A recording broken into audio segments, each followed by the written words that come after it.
మన ప్రభువును రక్షకుడైన యేసుక్రీస్తు నామములో మీ అందరికీ నా వందనాలు. మొదటి పేతురు 2వ అధ్యాయము 6-8 వచనాలు మీరు చూసినట్లయితే అక్కడ లోతు గారి గురించి ఈ విధంగా రాయబడి ఉంది. లోతు అనే వ్యక్తి ఒక నీతిమంతుడు.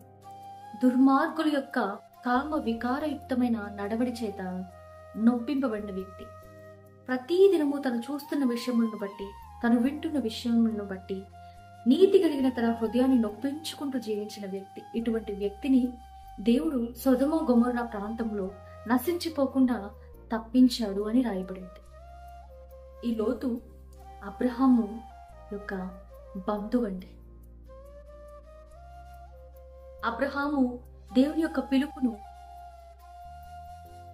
వెంపడించిన తరువాత తనతో పాటు లోతును తీసుకుని వెళ్ళడం జరుగుతుంది. అయితే ఒక స్థలమునకు వచ్చినప్పుడు లోతు యొక్క పశువుల కాపర్లకు, అబ్రహాం గారి యొక్క పశువుల కాపర్లకు కలహం జరిగినప్పుడు, గొడవ జరిగినప్పుడు అబ్రహాం చెప్తారు, నువ్వు ఈ వైపు వెళ్తే నేను ఆ వైపు వెళ్తాను, మన ఇద్దరం బంధువులం కాబట్టి మన మధ్య గొడవలు ఉండకూడదు అన్నప్పుడు లోతు తన కనులెత్తి విశాలముగా పచ్చగా ఉన్న సొదొమ గొమొర్రా ప్రాంతమును ఎంచుకొని అక్కడికి వెళ్ళినట్టు మనం చూస్తున్నాం.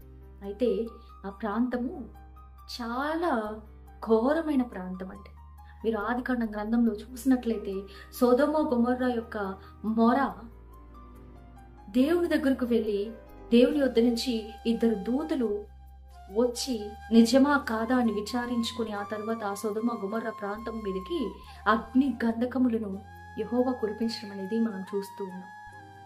అయితే ఈ లోతు అనే వ్యక్తి తను ఎంచుకున్న ఆ యొక్క ప్రాంతంలో నివసిస్తూ ఉన్నాడండి.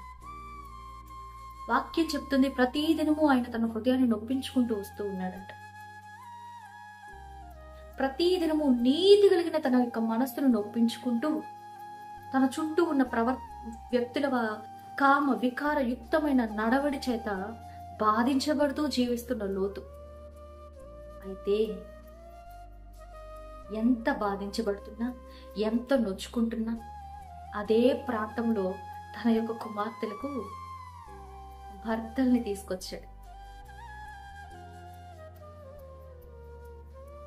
ఆ ప్రాంతము నుంచి విడిచిపెట్టి వేరే ప్రాంతమునకు వెళ్ళగలిగిన సామర్థ్యం కలిగిన వ్యక్తే, ఆస్తి కలిగిన వ్యక్తే, ఎంతో మంది పని మనుషులను కలిగిన వ్యక్తి, ఎన్నో పశువులను కలిగిన వ్యక్తి. అయినా ఆ ప్రాంతం చెడ్డదైనా కానీ అదే ప్రాంతంలో నిలిచాడు. నొప్పించుకుంటూనే జీవిస్తూ ఉన్నాడు. అయినప్పటికీ తన యొక్క పిల్లలకి ఆ ప్రాంతంలోనే వివాహం చేయాలి అని ఆశపడ్డాడండి. ఈ కాలంలో కూడా ఎంతో మంది మనము ఈ విధంగానే ఉంటూ ఉన్నాం. పాపము అని తెలిసి ఆ పాపంలో ఉండేందుకే ఇష్టపడుతున్నాం. పర్లేదు పర్లేదు పర్లేదు, అంతేకాని ఆ పాపాన్ని విడిచిపెట్టాలి అని ఆశ, నిర్ణయం మనకి రావడం లేదు. ఇదిగో ఈ జనరేషన్ అంతా కూడా పాడైపోయింది అని చెప్తూనే ఉన్నాం, కానీ మన యొక్క పిల్లలను దేవునిలో పెంచేందుకు, దేవుని యొక్క భయం వారికి ఉండేందుకు ఇష్టం లేని వ్యక్తులుగా ఉంటూ ఉన్నాం.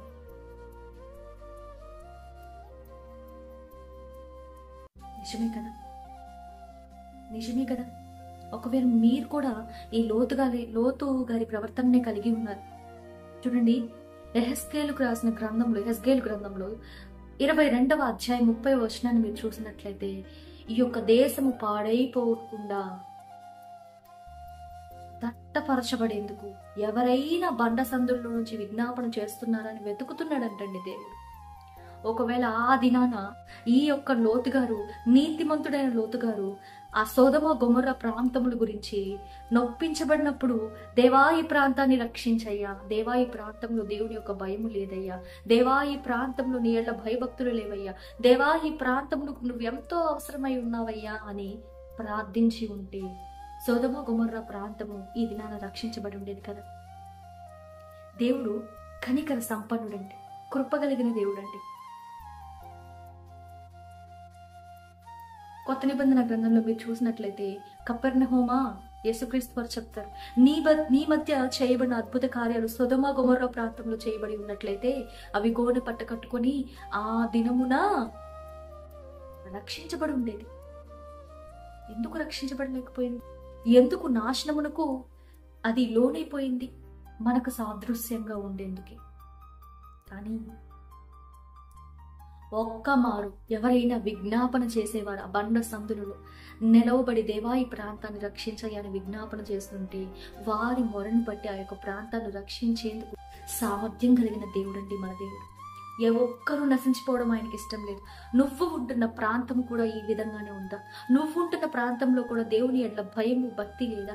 నువ్వు ఉంటున్న ప్రాంతంలో కూడా కట్టు అనేది లేకుండా మనుషులు తిరుగుతూ ఉన్నారా? మనం చూస్తూ ఉన్నాం మన సమాజం ఎంతగా చెడిపోయిందో.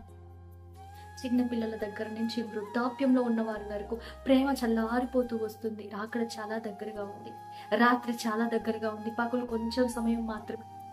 ఈ సమయం ఉన్నప్పుడే మీరు పని చేయాలి, ఈ సమయం ఉన్నప్పుడే మీరు సిద్ధపడాలి, ఈ సమయం ఉన్నప్పుడే దేవునితో నీ యొక్క బంధాన్ని నువ్వు బలపరుచుకోవాలి. ఇదిగో సమయం చాలా దగ్గరగా ఉంది, ఆయన రాబోతున్నాడు. విజ్ఞాపన ప్రార్థనని చేస్తావా? ఇక నుంచైనా బండ సందులలో నిలవబడి, దేవా నా ప్రాంతాన్ని, నా ప్రజల్ని రక్షించు అని వేడుకుంటావా? ధనవంతుడు నరకంలోకి వెళ్ళిపోయిన తర్వాత అబ్రహాంతో చెప్తున్నాడు, అయ్యా నాకు 5 సహోదరులు ఉన్నారయ్యా, నేను ఎలాగో ఇక్కడికి వచ్చేసాను, వారు ఇక్కడికి రాకుండా దయచేసి లాజర్ని పంపించు. అయితే ఆయన చెప్తాడు, లాజర్ వెళ్ళాల్సిన అవసరం లేదయ్యా, అక్కడ ప్రవక్తలు ఉన్నారు, వారి మాట వినాలి వాళ్ళు అని చెప్పి. ఈ దినాన దేవుడు యాజకునిగా, రాజుగా ఎవరిని నియమించున్నాడో తెలుసా? నిన్నే. నీ ప్రాంతమునకు నువ్వే యాజకుడివి, నీ ప్రాంతమునకు నువ్వే రాజువి, నీ ప్రాంతమునకు నిన్ను దేవుడు ఏర్పరచుకొని ఉన్నాడు. నీ ప్రాంతము నశించిపోకుండా నీ ప్రార్థన ఆపగలదు. దేవా నాకు ఆత్మల భారాన్ని ఇవ్వయ్యా, దేవా నాకు విజ్ఞాపన ఆత్మనివ్వవయ్యా, ఈ ప్రాంతం నశించిపోకూడదయ్యా, ఈ ప్రాంతము అగ్నిలో నుంచి బయటికి లాగబడాలయ్యా అని ప్రార్థిస్తూ ఉన్నారండి. ఇప్పటి వరకు ఒకవేళ ప్రార్థించడం లేదా?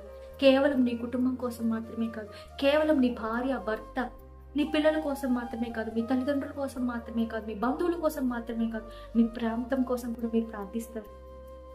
నీ ప్రార్థన ద్వారా బహుశా దేవుడు ఆ ప్రాంతాన్ని రక్షిస్తాడు. నీ ప్రార్థన ద్వారా బహుశా ఒక్కరైనా అగ్నిలో నుంచి లాగబడతారేమో. ఎంత గొప్ప ధన్యత కదా అంటే. యేసు క్రీస్తును కలిగి ఉన్న వారము యేసు యొక్క ప్రేమను లేకుండా జీవిస్తూ ఉన్నామంటే. దగ్గరకు వచ్చిన ఏ ఒక్కరిని తృణీకరించలేదు యేసయ్య. ఇదిగో నువ్వు నన్ను నమ్ముకుంటేనే నేను నీకు కార్యం చేస్తానని చెప్పలేదని. స్వస్థపడగోర్చున్నావా? అమ్మా నేను కూడా నీకు తీర్పు తీర్చాను. ఇదిగో కుమారి, నీ విశ్వాసం నిన్ను స్వస్థపరిచి ఇక పాపం చేయొద్దు. నీ ప్రేమ నీలో ఉందా? ఈ దినాన నీ చేతులే కదా యేసుక్రీస్తు చేతులు, నీ కాళ్ళే కదా యేసుక్రీస్తు కాళ్ళు, నువ్వే కదా యేసుక్రీస్తును ధరించిన వాడు. మరి యేసుక్రీస్తు ఆ దినంలో చేసిన కార్యములు నువ్వెందుకు చేయడం లేదు?